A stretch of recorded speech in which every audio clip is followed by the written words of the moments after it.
right, now if we would go over to 1 Timothy chapter number 3, we're going to continue looking at the qualifications of a pastor. We finished off last week with not given to wine in verse 3.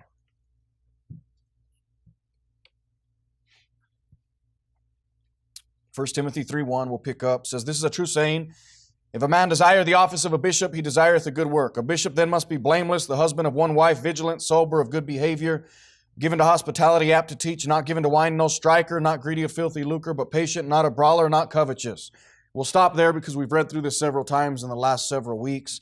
But it says that we're picking up where we left off, looking at the qualifications as they relate to what aspect of the bishop. You all help me. What aspect of the bishop are we looking at? There was 3 areas I told you that the qualifications deal with. Who can list them for me? What are those 3 areas? Family? Ministry? Now think of the man. Personal. Those are the 3 areas. So personal, family, ministry. Okay? So what does this deal with right here? What are we looking at? That he's not given to wine. Does that speak of the minister, the family, or his personal? Personal. Personal. So that's what area we're looking at here, okay? And now we pick up with that. Here in verse 3, it says that because as we're going through this, you may say, wait, he skipped one. No, we'll get to all of them. We're going to get to the ones in Titus as well, because there's some mentioned over there that aren't mentioned here, okay? But it says he's not given to wine, no striker. All right, so a pastor's not to be a striker. What does that mean? His first response shouldn't be to hit somebody, to strike them. Okay, he shouldn't do that. Rather, what his first response should be is to de-escalate a situation, to bring calm and peace to it. That's what a pastor's first response should be. Now, I'm not saying a pastor could never hit anybody. You're thinking, well, you think it's okay for a pastor to hit people? No, I don't. But if someone's attacking my family, guess what they're going to get? They're going to get struck multiple times. Okay, I'm going to protect my family. There's nothing wrong with that. Okay, we are to do that. It's not that he's supposed to be someone that his first response, though, is to go hit somebody. If that's what you are not qualified to be a pastor, okay? You should seek to de-escalate a situation. You know what that means, too? You're going to have to swallow your pride. And no man I know likes doing that. But you're going to have to swallow your pride and just say, okay, you're right, I'm wrong. I'm sorry, you're right. Or whatever the situation is, just de-escalate it. That's what it means you have to do. A preacher, a pastor specifically, should be peaceable, not quarrelsome. Let's go to Romans chapter 12, verse 18.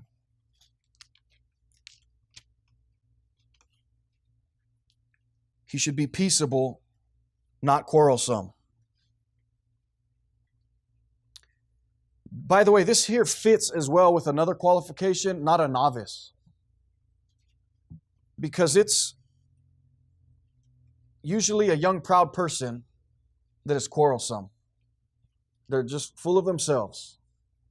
And they're a novice. And they can't ever be wrong. Now, nobody likes to be wrong.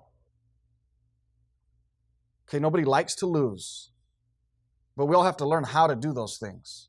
That's part of it. And a novice doesn't know yet how to do that. That's why you're not to put a novice into this position. This fits with it as well. But Romans 12:18 says, if it be possible, as much as lieth in you, live peaceably with all men. So this is what God expects. If it's possible, as much as lieth in you, live peaceably with all men. So what should a pastor think? If he's not a striker, his first response should be, hey, I want to live peaceable with people. They can maybe even take advantage of me so that I can live peaceably with them. But that's not right. But if it be possible, as much as lieth in you, live peaceably with all men. If you can, if it's just your pride being hurt and that's it, then just get over it and just live peaceably with all men. But they shouldn't be doing that, right? But just live peaceably with all men. Don't be quarrelsome. Now, this being a striker conveys the idea of pounding someone, which really speaks again of having one's emotions under control, being sober-minded. I mean, that's what it's talking about, just pounding somebody. And if you're doing that, then you obviously don't have your emotions under control. You're not sober-minded. Your passions rule you.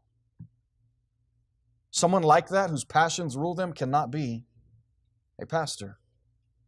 I'm not saying they need to be passionless and have no passion and fire and desire for things. No, absolutely, you need that, but you have to have those passions under control.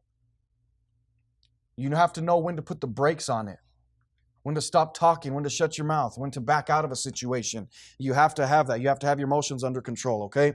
Next, we go on back to 1 Timothy chapter 3. Not greedy of filthy lucre. Filthy means defiled with filth, whether material or moral, nasty, dirty, polluted, foul, impure, obscene. That's what filthy means. I think back to when I was picking up garbage and I'd have to climb back in the back of the trucks when trash would fall behind the blade. Summertime was the worst time because inside those trucks, it's over 100 degrees and you've got all that filth in there. And I'm telling you, if any of you have ever smelled when people cut their grass in the summer and then you don't pick their trash up till Thursday and they dump it in their trash can on Friday and it's been in there for a whole week, wet grass, it smells like death. I mean, it is, you just smelling it. I mean, that was one of the worst smells, was cut grass that had been in a trash for a week. Out of everything, you can smell that even in the truck. When you dump it and it's being compacted, you can smell it inside the truck and it's awful. And filthy is getting in the back of one of those garbage trucks and you have to. You can't say, oh no, someone else can do this. No, you have to. To finish your job, you have to get the trash from the wrong side of the blade to the right side of the blade. And you have a shovel and you can do a lot of it with a shovel, but there's a lot of it you cannot do with a shovel. So guess what you have to use? Your hands. You know, you have gloves, but still, that stuff is wet and nasty and it'll soak through the gloves. But you have to get it, you have to grab it and throw it to the other side. Now, if you've got a friend, they'll come help you. And that's a blessing when you have someone help you. Because nobody likes to do that. It's disgusting. It is filthy. That's what, when I think of filthy, that's what I think of. That's beyond filthy. That's disgusting. It's defiled with filth, okay? So, not greedy of filthy lucre. So, it's something that's just defiled, that's nasty, dirty, polluted, foul, it's impure. Now, lucre means gain in money or goods, profit, riches, often in an ill sense. Lucre. Gambling is filthy lucre. Okay? Gambling is filthy lucre. All right? Being greedy of filthy lucre will pervert a preacher's judgment. Okay? How does it do that? He's not going to say what he needs to say. Now, I'm telling you, this is more common than you think in a lot of preachers. Because they won't come off, they're not going to appear like they're greedy. But what it is when they're trying to preserve their position, their status, see, you'll almost never even know it. You'll almost never know that it's happening.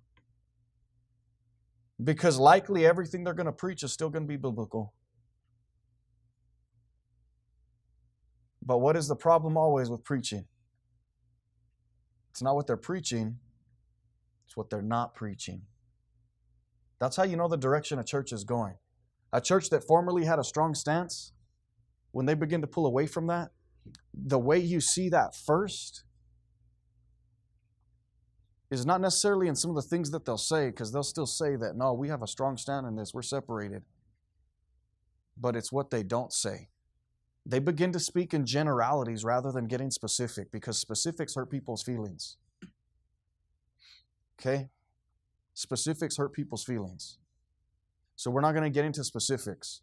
And they'll just start speaking general.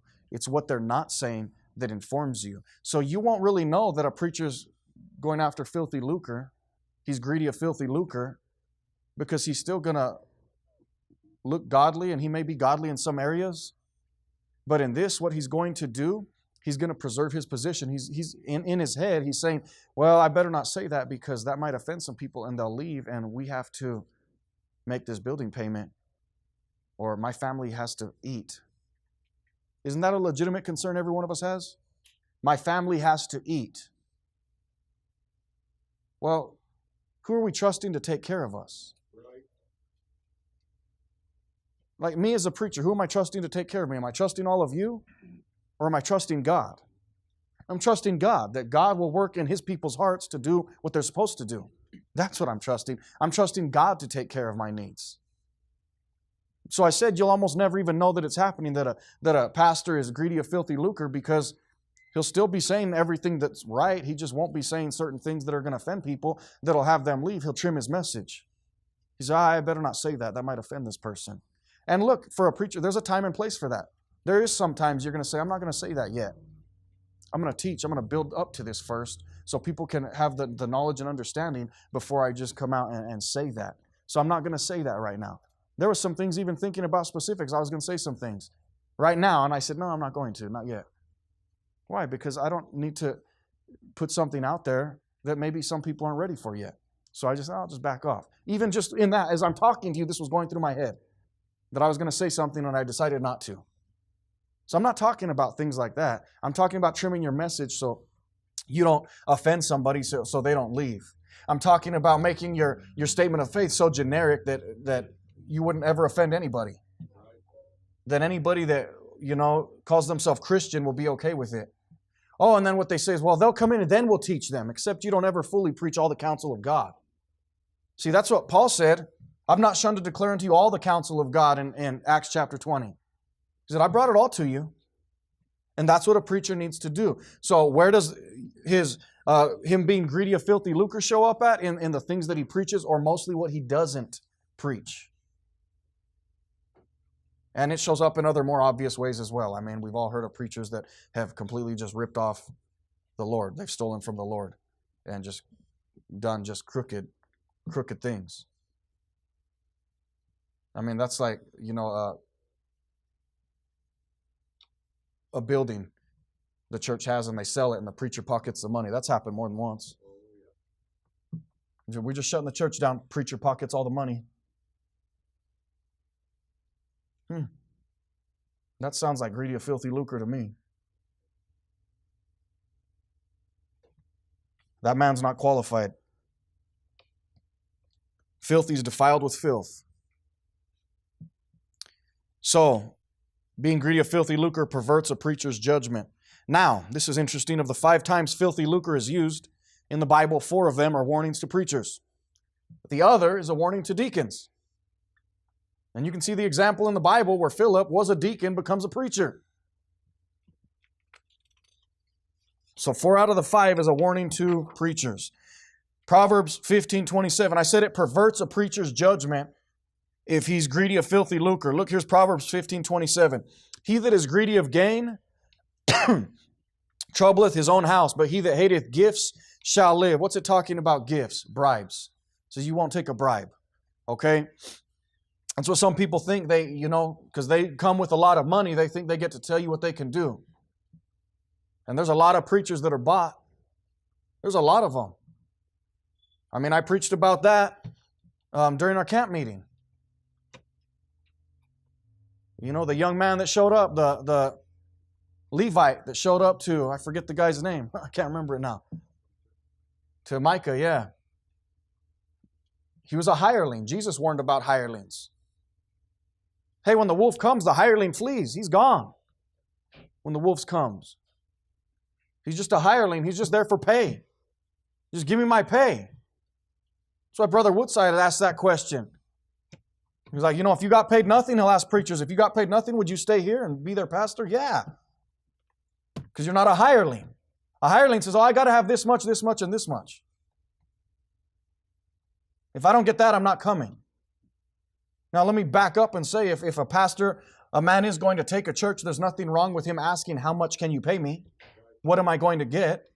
Because I need to know if I have to get a job to support my family, what I have to do. There's nothing wrong with knowing how much is going to be coming in to provide for you. What the finances look like. That's not being greedy of filthy lucre. That's being prudent. The prudent man looketh well to his going. I need to have some understanding coming in what I need to do, if I need to work another job or what it is. So there's nothing wrong with that, okay? Proverbs 17:23 says, a wicked man taketh a gift out of the bosom to pervert the ways of judgment. Pervert the ways of judgment. But look, as I read through all of these too, this just screams to me all the politicians. I mean, they ought to take all the campaign contributions that are given. It should just be really through individuals. And no company should be able to give to that. That is so crooked. That's bribery. And we see it. You know, I saw the picture of the politicians, and it said they should be like NASCAR racers where, you know, they've got patches on them for all the companies that have bought them, so we at least know who they're sold out to. Because that's how all the NASCARs are. They've got, you know, the companies that invest money in them, advertise on them so they can get that credit. Well, we should do that with our politicians too. Just here's some patches from all the companies, and the big patches for ones that have given a lot. You know, just put it all across your back so we know who's bought you. See, that's all nonsense. It perverts judgment. The Bible warned about that, but here we go. We just let it go in America. Wonder why our political system's all messed up. Well, that's part of it. Plus, righteousness exalteth a nation, and we promote abominations. Proverbs 29:4. The king by judgment establisheth the land, but he that receiveth gifts overthroweth it. Overthrows it. So what's happening to America? It's being overthrown. Another topic. Okay. Exodus 23:8. And thou shalt take no gift, for the gift blindeth the wise and perverteth the words of the righteous. Blinds the wise, perverts the words of the righteous. And how does it come? It comes, through some nice person that comes up to you and just gives you this wonderful gift. Here, preacher, I just want you to have this. And then, you know, a couple days later they come up, hey, you know that thing we were talking about? You know, we really should do this. That's how that works. And you know, they put your arm around your shoulder. I think this would be a good idea if the church went this direction. You know, and what's a preacher to do? You know, I just look at him and be like, good, I'll take that under advisement. And we're going to do what the Lord wants us to do. You know, preachers can't be bought. You can't. Amen. You can't. This is why you have to live by faith. This is every Christian. But this is why you have to live by faith. Your faith has to be in the Lord, not the people that are here. You have to trust God.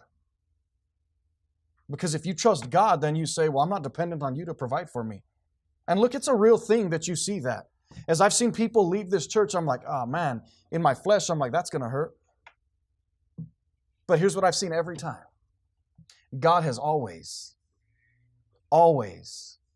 there's never been one time in my life that God has not taken care of our needs. Amen. This church included. Everything here, every time, He's taken care of it. In sometimes miraculous ways I'm like, well, I didn't see that one coming. But He did it. He did it. God always does. Deuteronomy 16:19, thou shalt not wrest judgment, thou shalt not respect persons, neither take a gift. For a gift doth blind the eyes of the wise and pervert the words of the righteous. 1 Samuel 8:3, talking about Eli and his sons. His sons walked not in his ways, but turned aside after lucre. Now, what's lucre? It's that profit, that money, usually in an ill way, correct? I mean, how many of you hear the word lucre and you think that's a good thing? I just hear the word lucre and it's a negative connotation when you hear the word lucre. Okay? So they turned aside after lucre and took bribes, and what'd they do? Perverted judgment. And those were some of the most vile, wicked men. Yep. Eli's sons. They were vile men. All right, 1 Timothy 3. Moving on. It says, not given to wine, not greedy of filthy lucre, but patient. We need to be patient. Now, this is looking at the personal life, but I'd say this can also go to the family life and ministry life, okay? A lot of these overlap, but this is one especially that does. But really, this speaks of him personally, okay? Now, as we look at this, a patient man, and this is important when it comes to pastoring, to meeting the qualifications of a bishop. A patient man is willing to see things through to the end. You have to be willing to see things through to the end when no one else is. How many times does Paul tell Timothy, to be a good soldier? To not be weary in well-doing. He tells other Christians that.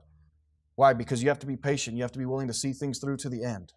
It's not like, hey, we're all excited about this. Yeah, let's do this. Let's start a church over there. And then, it's going kind of slow. Let's just back off. Never mind. You can't do that. When the excitement's gone, the pastor has to be patient, meaning he's going to see things through to the end. Nope, we're going to just keep going. Keep moving forward for the Lord. We're not going to stop. We're not going to back down. We're going to keep going. Ecclesiastes 7:8 says, better is the end of a thing than the beginning thereof, and the patient in spirit is better than the proud in spirit. See, we get so focused, especially in our society, all of us in this room are prone to this. We live in a microwave society. I mean, we want it like before now. Like I wanted it yesterday. Why isn't it here? Come on, Amazon, it's taking 3 days instead of 2 to get me my shipment. This is ridiculous. What kind of world is this that we live in? We got to wait 3 days to get something. You know, it's crazy. But that's the world that we're in. So we have to get beyond that. We have to be willing to see things through to the end and not expect the results we want right now. Like so many of the young people today want what it took their parents 20 years to get. And they want it right now. That's foolishness. See, we need patience going forward. A pastor especially has to have patience. You're going to need patience in helping people. That's why I said this fits all of them. Because you can see people's potential as a pastor. You can see the potential that people have. And you can also see the potential that they're wasting. You're like, man, if they would just get in, God could do so much with them. God could do so much. Amen. But they're hindering him. So what you'll want to do is say, well, forget it then. I'm done with them. You can't. God doesn't do that with us. You've got to be patient. You've got to be willing to see them through to the end. Just go and keep helping them. Just keep helping them. Keep encouraging them. Keep pushing them. Keep challenging them. Be there for them. Go alongside them. Exhort them. Help them. That's what you have to do. Better is the end of a thing than the beginning. A preacher has to be willing to see things through in his personal life if he is to help others. The opposite of patient is proud. This will destroy a man from fixing faults in his own life. Okay, you won't fix faults in your own life. You need to be patient. Because we don't know when tribulation will be over, how quickly men will grow, or when Christ will return, we are to show patience. Romans 12:12 says, rejoicing in hope, patient in tribulation. So what you're suffering through, preachers, future pastors, you've got to lead by example in the trial. You can't quit and get out in the trial. As hard as it is, you've got to stay there and show patience. Why? Because you are being an example to the flock. See, this is stuff that you have to meet before you're ever a pastor. It's not like, I'll grow into it as a pastor. Yeah, you better keep growing, but you got to be it before you get there. So it's not like, I've done it for a week, come on. How come you won't ordain me? Well, let's work on patience for one. You have to be it already. So that means right now you need to start living it. Christians, this is for all of us though. Not just for future preachers. Every one of us in here needs all of these. This is good for all of us to live after these qualifications. Except you ladies, the husband of one wife. Okay? Not that one. But other than that, we need all of them.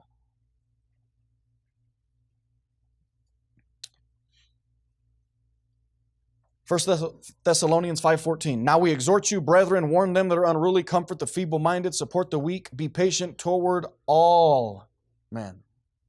All men. Saved, lost, members of the church, not members of the church. Be patient toward all men. 2 Thessalonians 3:5. And the Lord direct your hearts into the love of God and into the patient waiting for Christ. See, we don't know when He's coming. So just patient waiting. What does that mean, to be patient and waiting for Christ? It means, well, I'm just going to sit back and do nothing. No. No. Patient waiting means I'm going to keep serving Him. Even though I'm like, Lord, when are you coming back? You should be here already. Nope, I'm just going to keep serving Him. I'm going to be patient and waiting for Christ. All right, 1 Timothy 3. Not given to wine, no striker, not greedy of filthy lucre, but patient, not a brawler. And you know what? I'm going to stop right there. We'll pick up with this next week, with what it means to be a brawler. Okay? So let's go ahead.